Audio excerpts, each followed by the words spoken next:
O presidente da Câmara dos Deputados, Arthur Lira, falou sobre a votação da PEC da transição. Paula Lobão tem mais detalhes. O presidente da Câmara, Arthur Lira, disse nesta terça-feira que o texto da PEC Fura-Teto ainda vai ser negociado com todos os partidos e praticamente descartou concluir a votação da PEC ainda esta semana. Isso deve desagradar aliados do presidente eleito e o próprio Lula, que se reuniu com Lira justamente para pedir ao deputado que não haja mudanças no texto que foi aprovado pelo Senado. O texto que passou pelo Senado autoriza o governo do PT gastar 168 bilhões de reais fora do teto por 2 anos. Mas integrantes do Centrão querem mudanças, reduzir o prazo de vigência da PEC de 2 para 1 ano e diminuir o valor para 100 bilhões de reais. Já entregue à Comissão Mista de Orçamento, o relatório do Orçamento Geral da União de 2023 inclui os recursos da PEC Fura-Teto. O relator do orçamento, o senador Marcelo Castro, declarou que as contas deste ano e do ano que vem só vão fechar com a proposta de emenda à Constituição aprovada. Isso não é uma questão de governo e nem uma questão de presidente, isso é uma questão de Estado. O Brasil não funcionaria com o orçamento que foi mandado pela economia para o Congresso Nacional. É um orçamento absolutamente inexequível. Agora, a PEC, que expandiu o teto de gastos em 145 bilhões de reais, trouxe então a solução. Marcelo Castro disse que o Ministério da Cidadania ficará com pouco mais da metade e que os outros recursos foram repartidos entre todas as áreas do governo, incluindo o reajuste do salário mínimo para R$ 1.320 e também 9% para todo o funcionalismo público.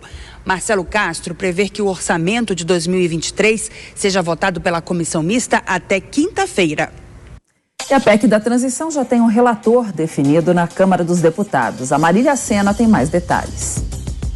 De acordo com o relator da PEC Fura-Teto, o deputado Elmar Nascimento, o prazo máximo para a votação do texto é na terça-feira. Em entrevista coletiva, o líder do União Brasil ressaltou que a vontade da maioria dos deputados vai prevalecer.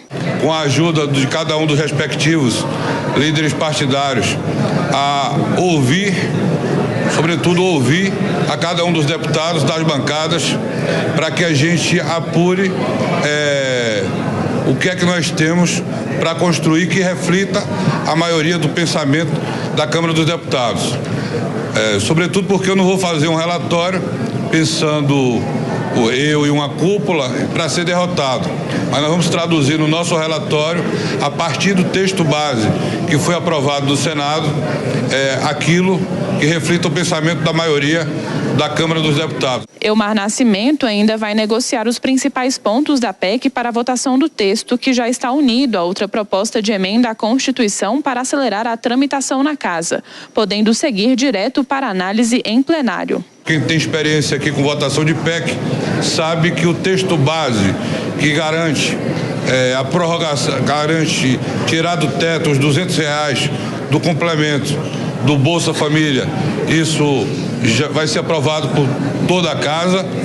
Quanto à questão para o ano que vem, também vai ser aprovado por toda a Casa. Agora, tem partidos de oposição, partidos de governo, partidos que defendem que seja votado completamente o texto da forma que veio do Senado e outros que vão tentar alterar. E o que nos importa é o destaque, para que o relatório não seja desfigurado pelos destaques. A proposta é a principal aposta de Lula para o cumprimento de algumas promessas de campanha, como o pagamento do Auxílio Brasil em R$600, com um adicional de R$150 para famílias com crianças de até 6 anos e o aumento do salário mínimo. Para a aprovação do texto, a votação é em 2 turnos aqui na Câmara dos Deputados, com o apoio de 308 parlamentares. De acordo com o relator, os deputados que desejarem poderão votar de forma online a partir da próxima quinta-feira, pois com o aumento dos casos de Covid-19 pelo Brasil, as sessões na Câmara dos Deputados vão voltar ao formato híbrido. Segundo os últimos dados divulgados pelo Ministério da Saúde, 261 novos óbitos devido à infecção foram registrados no início desta semana. Para comentar os assuntos de hoje, a gente já convida o Diogo Schelp. Bem-vindo, Diogo. Bom dia para você. Diogo, primeiro aí vem o julgamento das emendas do relator aí no STF, depois a votação da PEC, agora já com o relator definido, né? Exatamente, Cláudia. Bom dia a você, bom dia a todos. Isso se esse julgamento no STF não for adiado mais uma vez com um pedido de vistas, não é? Mas é de fato um julgamento que tem colocado aí algumas dúvidas em cima do que alguns parlamentares gostariam de ver aprovado, né, antes de se debruçar justamente sobre essa PEC fura-teto.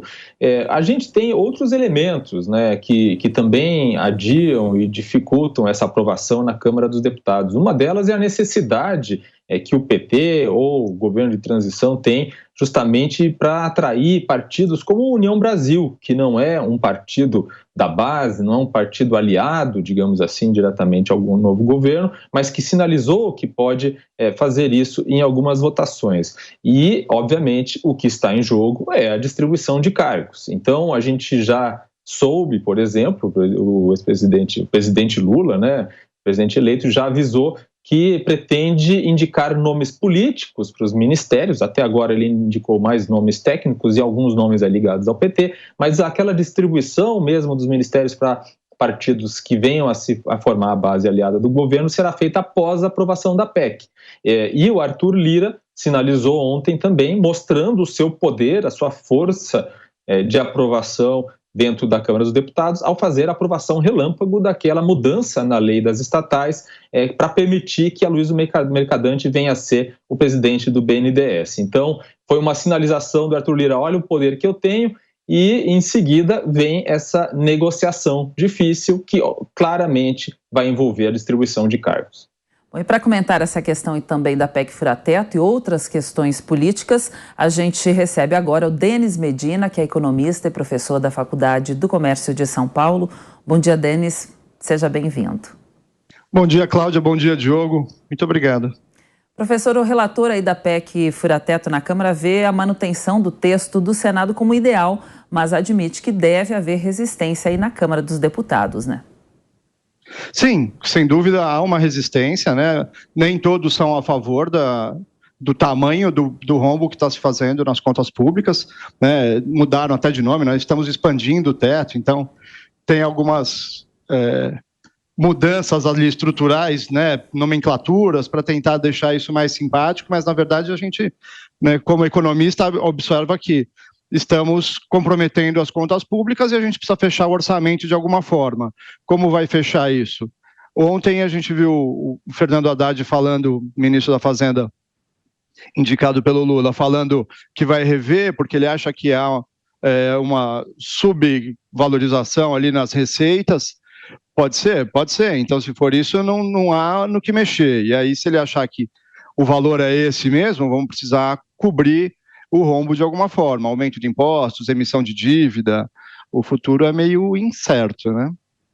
Professor, o Diogo Schelp também vai participar da entrevista a partir de agora. Pode fazer a sua pergunta, Diogo. Professor, bom dia. Eu queria aproveitar que o senhor citou aí a questão do aumento de impostos, né, como uma das opções para, enfim, fazer esse ajuste fiscal, lembrando algumas falas, né, essa semana que a gente escutou justamente relacionadas a isso. Primeiramente, a indicação aí de Bernardo Api para compor aí o ministério, né, ele que é um especialista em reforma tributária e que defende, entre outras coisas, o imposto único, fala em transparência, em, digamos, simplificação, né, do arcabouço tributário. Mas a gente ouviu também uma fala de Lula criticando, né, as deduções possíveis que existem no imposto de renda, por exemplo, para gastos com saúde, né? Isso pode sinalizar que teremos realmente, né, aumento de impostos, principalmente para a classe média, a partir do ano que vem?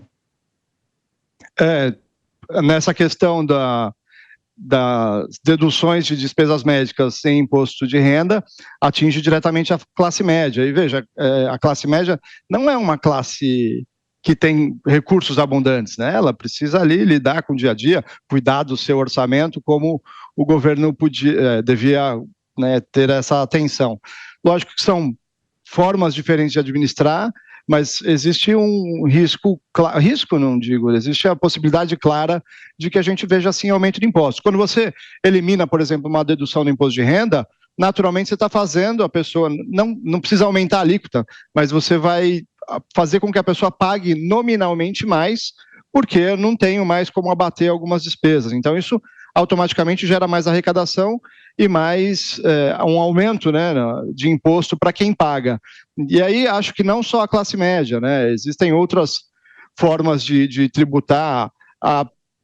Está em tramitação no Supremo questionamento sobre o ICMS, a redução do ICMS sobre os combustíveis. Isso se retorna, de novo, a gente joga mais imposto sobre os combustíveis que já tinha caído. Então, talvez a gente não veja um aumento de mais impostos, mas toda a desoneração que houve, redução de IPI, pode voltar.